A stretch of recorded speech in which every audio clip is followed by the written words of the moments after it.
Numbers 32. Numbers 32. We are coming close to the end of the book of Numbers. So let's see what happened here. You know that we are now talking about a time which is the beginning of the completion of the 40th year of the travels of Israelites. Remember when they are in Numbers 31, 32 and all, they are now almost about to enter. So now they're in the 40th year. I'll show it to you how they are in the 40th year.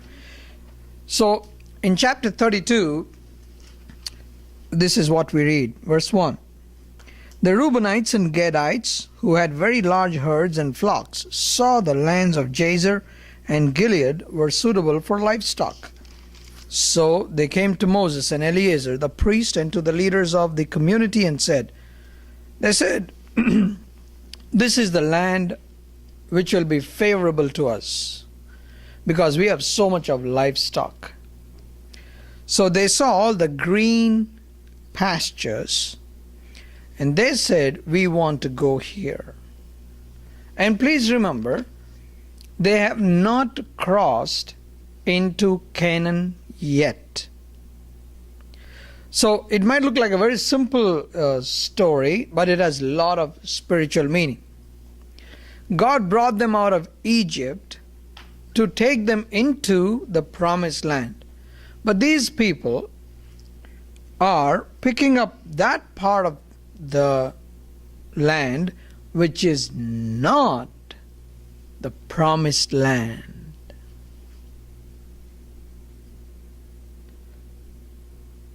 Did you see what's happening here?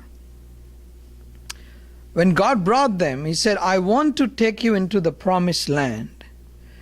They complete their 40-year journey.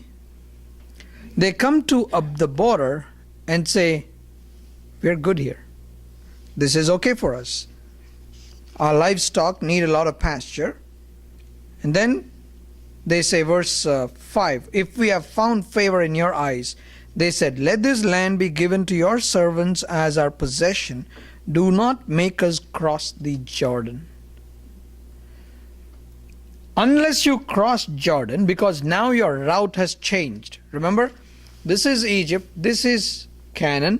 So they came all the way to the south. They came up to Kadesh Barnea. They rebelled there, disobeyed God. They came down, and then they went around east. God wanted them to originally go straight away. It was a very short route. But because of the rebellion, they turned around and they now are coming through the east. So if we have to enter into Canaan, they have to cross River Jordan.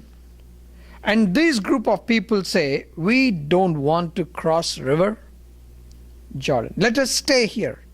Now the moment you think about this, a person who looked at the green pastures and stayed back, who do you remember? There was one man who saw the pastures, very green. And let me give you another clue. When he saw the pastures, he said, this is like the Garden of Eden. And as if he had ever seen that. He said, it's a Garden of Eden. It's like the Garden of Eden. So he chose that place and he went. Can you tell me who that person is? Lot. Genesis chapter 13 verse 10. This is the exact thing what Lot did. Now this group of people who don't want to cross into River Jordan are symbolic of a group of people. That's not anything ordinary that they are asking this. You know what kind of people these are? These are the people who are choosing their inheritance outside the promised land. They are, you can say, they are carnal Christians. They are carnal Christians. You know, in a church, what kind of people create problems? There are two types of believers. Please remember this. There are two types of believers, and Paul writes about this. First type of believer is spirituals, the spiritual people. And the second group of people are carnal people. Now, the spirituals are born again, the carnals are also born again. So therefore, when you present something to the people, different perspectives shoot up. One looks at it in a spiritual way. How many of you think that when there is a problem, it is the individual who caused the problem? That is how a carnal Christian will look at it. You know, when a spiritual person looks at the same problem, he realizes the person is not the problem. Our enemy, the Satan, is the problem. How many people have those eyes? Spirituals, carnals. So this group of people, they want to travel, they want to be a part of that group, they want to do everything, but they don't want to enter the promised land. To cross River Jordan is going to pay a cost. They don't want to pay that cost. And therefore, here, Moses is very angry at them. He's very mad at them. And this is what he says. So you guys want to stay back here. 2.5 tribes. 2.5 tribes. You guys want to stay back here. So the rest of them should cross River Jordan. And how are you supposed to occupy? Please remember the difference. On the east side of Jordan, the difference between the east side of Jordan and the west part of River Jordan. You know the difference? They had to kill 2 kings in order to occupy this. So for them, now those kings are dead. Remember in Numbers chapter 21? 2 kings, they did not allow Israel to go through their land. Numbers 21, you find this story. Sihon, king of the Amorites, Og, king of Bashan. What did they do? They did not allow the Israelites to go through their land. So the Israelites killed them. Okay? Now, these 2.5 tribes, they want to stay back here. So now the rest of 9.5 tribes have to cross River Jordan, go, and do you think everything is set for them? No. What did God say? He says, I want you to go and possess the land. I have given you the land, but you have to possess the land. Let me show you one verse. We're jumping the gun, but this is important. Numbers chapter 23 and verse 51. Numbers 33 and 51. When you cross the Jordan into Canaan, drive out all the inhabitants of the land before you, destroy all their carved images and their cast idols, and demolish all their high places. Take possession of the land and settle in it, for I have given the land to possess. So what do you mean, I have given the land to possess? What does it mean? Do you get it default? No. It's been approved, but you have to go to the bank and present the check. Numbers 33 and 51 through 53. Numbers 33. It says, I have given you this land, I want you to go and possess it. So therefore, this 9.5 tribes, after they cross River Jordan, what are they supposed to do? They have to fight. So Moses said, so you fellows, 2.5 tribes, you want to stay back here, you don't want to fight. That's not going to happen. You know why? This is what he says. Verse 8, Numbers 32 and verse 8. This is what your fathers did when I sent them from Kadesh Barnea to look over the land. After they went to the valley of Eshcol and viewed the land, they discouraged the Israelites from entering the land the Lord had given them. Why is Moses talking like this? You know, the moment 2.5 tribes say, we want to settle here, don't you think the group dynamics works the same way? And then the rest of the people might say, yeah, we don't want to go there. Why do we have to fight with those people? We already defeated these kings. This land is here. Let's stay back here. So what's happening there is these people, these 2.5 tribes are discouraging indirectly the Great Mission. What do you think the carnal Christians will do in a church? They will always try to foil the spiritual plans. They will always try to foil the spiritual plans. Discouraging. I want to show you. Come to John chapter 21. John chapter 21. In John 21, you find Peter says these words. Peter says these words. John chapter 21 and verse 3. I'm going out to fish. Simon Peter told them, and they said, we'll go with you. So they went out and got into the boat, but that night they caught nothing. So, who are the people involved there? Who are in that group? Verse 2. Simon Peter, Thomas called Didymus, Nathanael from Cana in Galilee, the sons of Zebedee, and 2 other disciples were together. So you find a big group there. And now Peter says, I'm going to fish. I'm going out to fish. What happened? The rest of the group did what? We're going to come with you. Now the question is, did Peter provoke them to join him? Did he entice them and say, come with me? No. What did he do? He just aired his opinion. He's an influential guy. Please remember that. He was with Jesus Christ. And now he says, I'm going out to fish. Obviously, there will be a crowd which will follow you.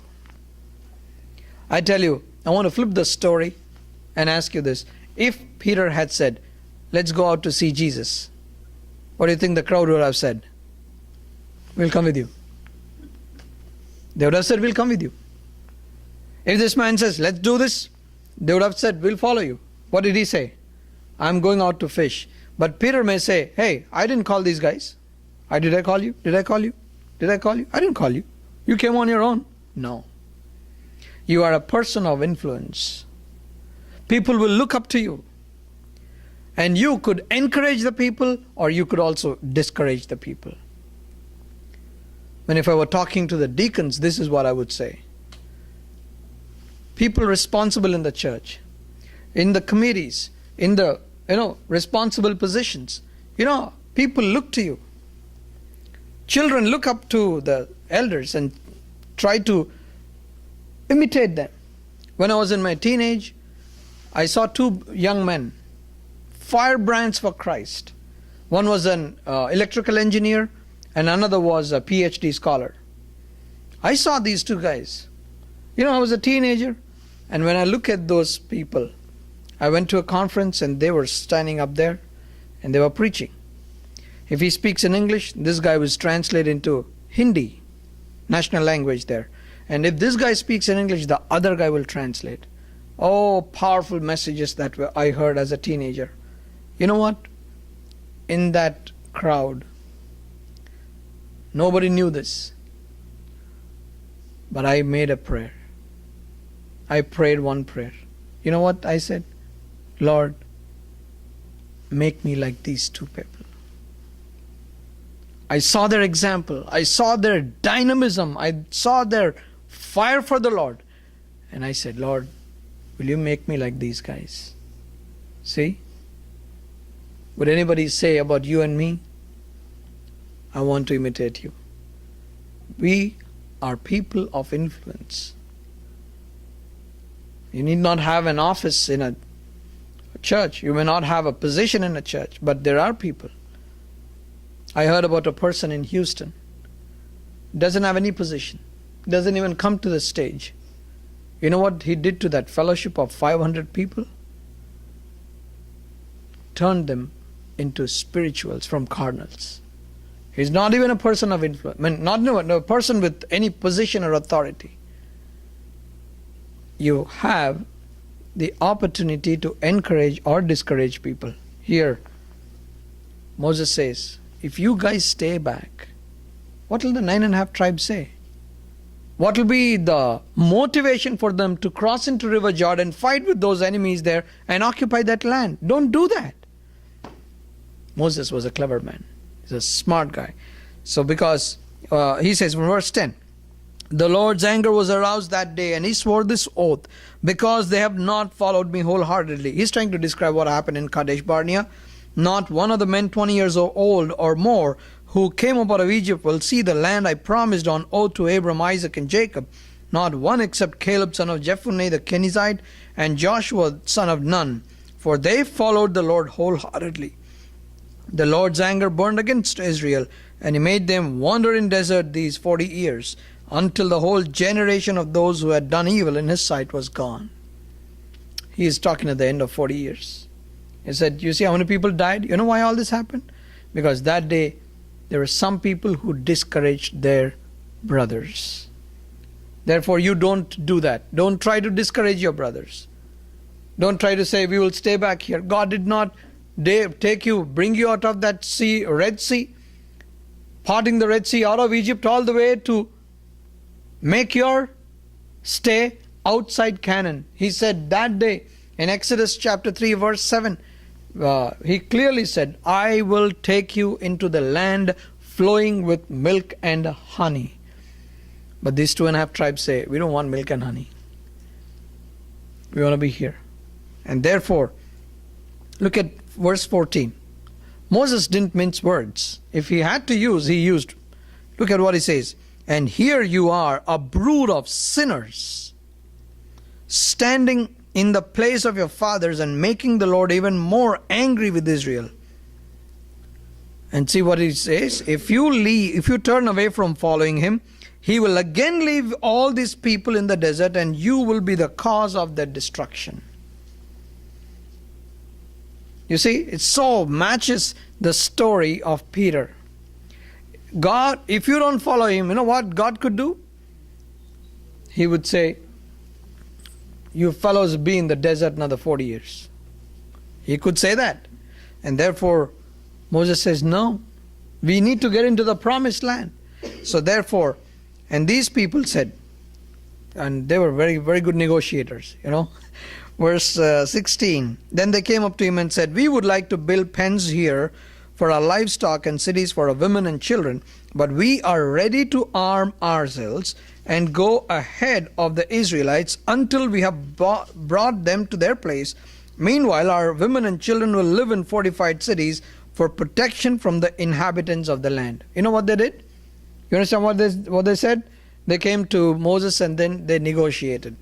They said what? Okay, let's do this. You want us to go and fight with those enemies there? Okay, that's fine. But we'll build our pens, and our cattle can stay, our women can stay, our children can stay. But we'll go with those, the rest of the guys. We'll go and fight. And until everybody gets the inheritance, after everybody gets the inheritance, we'll come back. But still, where are they? They're not in the promised land. When as you're reading this, is there something striking your bell? A bell must strike you. You know what? Let me tell you what happened. This is the same proposal that Pharaoh had given them. You know what he said? Turn with me to Exodus chapter 5 verse 3. In Exodus 5, Pharaoh said, then they said, the God of Hebrews has met with us. Now let us take a 3-day journey into the desert to offer sacrifices to the Lord our God, or he may strike us with plagues or with the sword. So when this proposal was made by Moses, what was Pharaoh's reply? Exodus chapter 8 and verse 25. Verse 25. What did he say? Then Pharaoh summoned Moses and Aaron and said, go sacrifice to your God here in the land. Then he said, verse 28, do not go very far. And then chapter 10 and verse 8, he said, we need to go. Verse 10, he said what? The Lord be with you if I let you go along with your women and children. So the negotiation was, you can go, but let your children be here. Let your wives be here. So what does it mean? You will go, but for your wives and children, you will come back. See, it worked. This strategy worked again. Your wives or children on the other side of Jordan. So you go and fight. Then what would you do? Go and join your families. But where are you? Not in the promised land. The same strategy that Pharaoh used worked here. Do you understand why we call them as carnal Christians? Carnal Christians. The argument that the Pharaoh brought was, you want to sacrifice? You can go, but leave your wives and children here. You offer sacrifice, and then you come back. Where's the question of Red Sea? Where's the question of traveling into the promised land? He wanted to hold them back. And these people are trying to hold themselves back with their plans. They don't want to go into the promised land. My prayer is, let's be not like those people. God did that great miracle. You know, what a tragedy that would be for these two. Talk about the women and the children of these 2.5 tribes. You ask them, like, why did God bring you out? Where are you right now? Oh, you're in Canaan? Land flowing with milk and honey? No. Where are you? You're in the land of the Amorites. And the land of the Amorites is not the land flowing with milk and honey. The choices we make are very crucial. These 2.5 tribes made a very bad choice. And then Moses was very strict on this. Moses knew, because he's not going to cross River Jordan. He said, you fellows, you wanted this place, okay? I'm okay with that. But tell you one thing. If you break your promise, verse 23, but if you fail to do this, what did they promise to do? That they will go with the rest of the Israelites, go and fight the enemies, and once the other tribes have settled, and then they will come back. If you fail to do this, you will be sinning against the Lord, and you may be sure that your sin will find you out. Your sin will find you out. I tell you, of all the scripture portions in the Bible, this is the most piercing statement in the Bible. Your sin will find you out. Recently I heard a news. A man who had killed somebody in 1973 was arrested 2 months ago. 1973. And we are in almost 2013 in a couple of months. 1.5 months. Got him. Your sin will find you out. So therefore, when the 2.5 tribes came and told him, what did he say? He called Eleazar and Joshua and told these two guys, hey, this is what these guys are saying, because you are in charge next, Joshua. I want you to know, because when you lead these guys, if they want to stay back there, not going to happen. And he said this, if they don't come back, or if they don't fight for these people, the rest of the 9.5 tribes, look at verse 30. But if they do not cross over with you armed, they must accept their possession with you in Canaan. So what is the condition? If you don't go and fight with your brothers, what would you do? You will have to go back and pick up your wives and children and come into the promised land, and you will have your land there. But these people's desire was where? On the other side of Jordan. So therefore, when these people said, yeah, we'll do that, we'll keep it up, we'll keep up our word. So Moses said, okay. Verse 33, Moses gave to the Gadites, the Reubenites, and the half tribe of Manasseh, son of Joseph, the kingdom of Sihon, king of the Amorites, and kingdom of Og, king of Bashan, the whole land with their cities and the territory around them. See, they came out of the land of Egypt, but what a tragedy it is that they cannot say, we live in the land flowing with milk and honey. They are outside the border. So this is what chapter 32 is. Let me tell you, chapter 33, you know what is chapter 33? Chapter 33 is the cliff notes of the travels of the Israelites from Egypt all the way up to Canaan. So if you really want to know where they were, what they did, and I would encourage you, we did this in our Bible study. I wonder if you know that apart from this study, which is chapter by chapter, on Sunday nights I used to do a topical study. So we take a topic, and we had this for nearly an year. So in that, we took the map of the ancient Egypt when the Israelites traveled. We took the route, we saw the places, and we wrote some verses. What happened in this place? Where is it seen in the scripture? So you study chapter 33. I mean, I didn't tell the members in the Bible study even till the end that there's a cliff notes. I made them really struggle hard, look for the names, look for the verses, what is where, and then at the end of the class I said, would you turn to Numbers 33? And then they said, you should have told us this in the beginning. I said, no, now you know better. So this is the cliff notes. Look at what happened. Chapter 33, verse 3. The Israelites set out from Ramesses on the 15th day of the first month, the day after the Passover. You remember that? They offered sacrifice of the Passover, and the same night, what happened? The angel of death came. All the firstborn died, and then that's when, right in the night, they got the orders from Pharaoh and said, get out, you fellows. Leave this land and go. They plundered the Egyptians. Look at the timing of God. They've lost their firstborn. And then God says, okay, it's time to go. And they're in grief. And then they said, give us your gold. I tell you, when you're in tragedy, this is what I did. When I heard my dad died, I was in his office. I got the news from another part of India.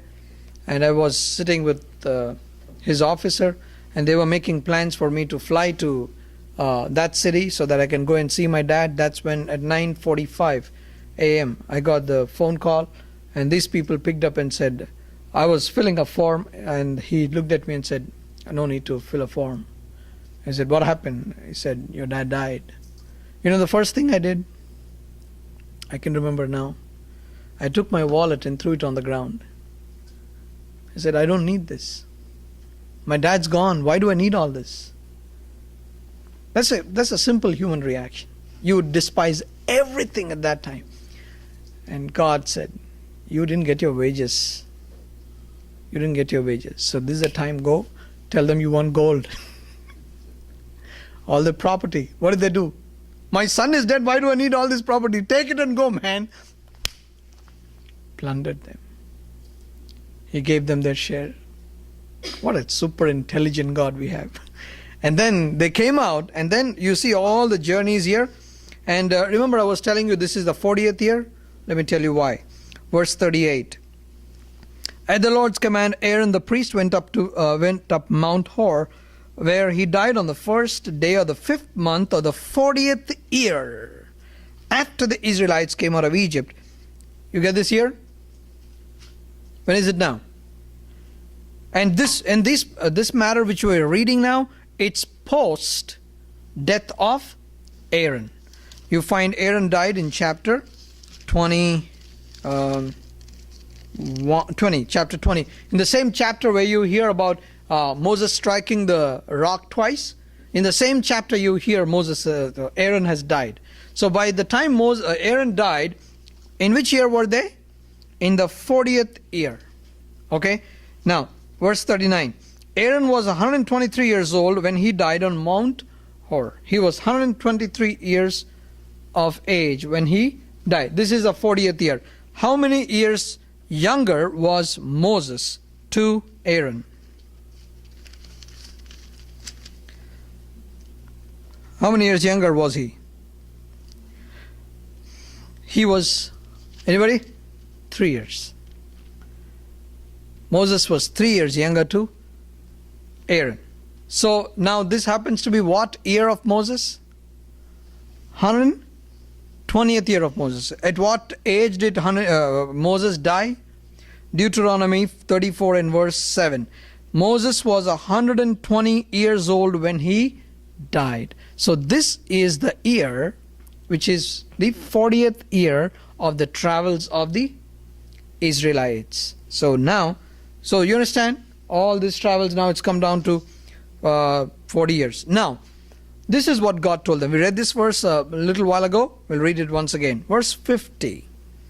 Chapter 33, verse 50. On the plains of Moab, by the Jordan across from Jericho, the Lord said to Moses, speak to the Israelites and say to them, when you cross the Jordan into Canaan, drive out all the inhabitants of the land before you, destroy all their carved images and their cast idols, and demolish all their high places. Take possession of the land and settle in it, for I have given you the land to possess. Now I want you to remember verse 52, second portion. Destroy all their carved images and their cast idols, and demolish all their high places. You know, when God wanted these people, the Israelites, to come into this land of Canaan, and now it's a total replacement of the people and the cities. The names you find in next chapter 34, they even change the names. Obviously you'll change the names according to your convenience. That's your land now. Now God told these people to do what? Go and destroy those carved images and then cast idols. In other words, what is he trying to do? God is trying to say, you must take me with you into the land. I will come into the land. I will give you the land. So you have to destroy them. You see the history of Israel. Instead of presenting the living God to the perishing people, you know what they did? They abandoned God and they adopted the gods of the nations. This is exactly the complaint that Jeremiah has against God has against Israel. Jeremiah chapter 2 and verse 13. My people have committed two sins. They have forsaken me, the spring of living water, and have dug their own cisterns, broken cisterns that cannot hold water. They have forsaken me. God, when he told them, you need to go and you need to introduce me to those people, get rid of those people, let them know that I am the God. Instead of that, history tells you, they abandoned the living God and adopted. So what did God say? Verse 55. See, when God did something and gave them punishments, it is not just without reason he gave. He already gave them a caution. What did he say? Verse 55. But if you do not drive out the inhabitants of the land, those you allow to remain will become barbs in your eyes and thorns in your sides. They will give you trouble in the land where you will live, and then I will do to you what I plan to do to them. Do you need any more serious warning? I want you to beat up those guys. I want you to kill those guys. Lord, no, I won't do that. Okay, I'll kill you. It's simple as that. When I tell you to do something and you say you won't obey, what I plan to do to them, I'll do to you. What a tragedy it would be. Just imagine. Somebody worked 4 years to run in the Olympics. And he's in the race and the gun was shot. He starts running. And right before he touches the finish line, he falls.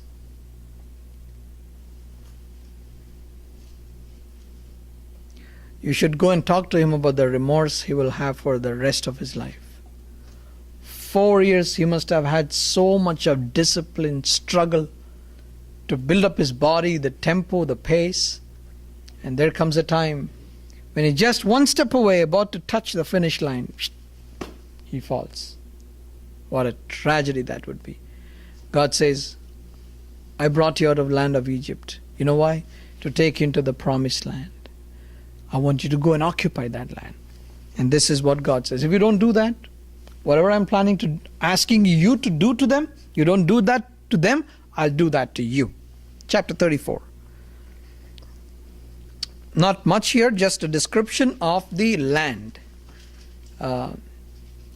Just the description. Southern side, verse 3. Verse 6, western boundary. Verse 7, the northern boundary. Verse 10, the eastern boundary. So up to verse 12, you find the boundary here. Okay, and then 9.5 tribes occupied this, and then 2.5 tribes, they stayed back outside. Okay, chapter 35, one of the most powerful chapters in the first 5 books. You know why? Here, remember, God is describing all the tribes, but the Levites were not described anywhere in the allotment. But remember, God did not forget them. So he said, where are the Levites? They work in the temple. So they must get towns. They must live. There is a population, right? You need to accommodate those guys. So what should you do? Verse 2, command the Israelites to give the Levites towns to live in from the inheritance the Israelites will possess, and give them pasture lands around the towns. So he said, you need to give your towns out of your portions of the towns you're going to get. And how do you get the portions? Moses made it very clear. So, see, the land was not equally distributed. Please remember. It was not equally distributed. Why was it not equally distributed? Size of the population, right? Based on the population. And we saw the census taken second time. See, that census that God asked Moses to take second time had a great meaning and reason why he asked them to take that census. Like Simeon, they became 22,000. Simeon's group, they became 22,200. Very few. They were 59,300. They became 22,200. Now Judah remained almost same. So there is a bigger tribe, there is a smaller tribe. So God said what? From the bigger tribes, the bigger tribe should get a bigger portion. The smaller tribe should get a smaller portion. So out of the bigger tribes, there should be more number of cities that should be given to the Levites. Out of the small number of towns, you should give a few to the Levites. Justice? Fair enough? Yes. So therefore, these people are supposed to get the lands. Now, verse 6. 6 of the towns you give the Levites will be cities of refuge, to which a person who has killed someone may flee. In addition, give them 42 other towns. In all, you must give the Levites 48 towns together with their pasture lands. Okay? There are 6, the total number of refuge cities to be given, the total number of cities to be given to the Levites are 48. The 48 are now to be divided into 2 categories. One category is 6 cities which are called the cities of refuge. The remaining 42 are for them to live. What is the difference between these two? What is the difference between these two? Now, please remember that God now at this time in the 40th year, He is talking about giving this land to these people, the Levites. But if you come to Exodus chapter 21, God already made a mention about this. Chapter 21, Exodus chapter 21. And where are you in Exodus chapter 21? How far are you from, how many years away? Probably just a year and a half away from Egypt. And that's when, chapter 20 is where you get the 10 commandments. So in chapter 21, verse 13. Verse 13. However, if he does not do it unintentionally, but God lets it happen, he is to flee to a place I will designate.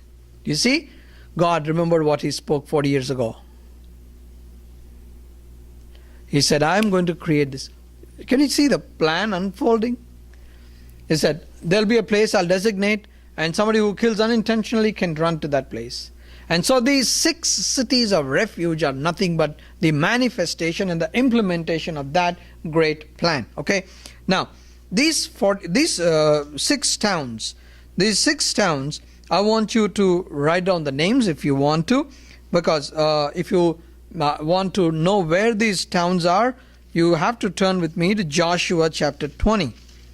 Joshua chapter 20, this is where you find the names of the 6 cities of refuge. Verse 7, Joshua chapter 20 and verse 7. So they set apart Kadesh in Galilee in the hill country of Naphtali, Shechem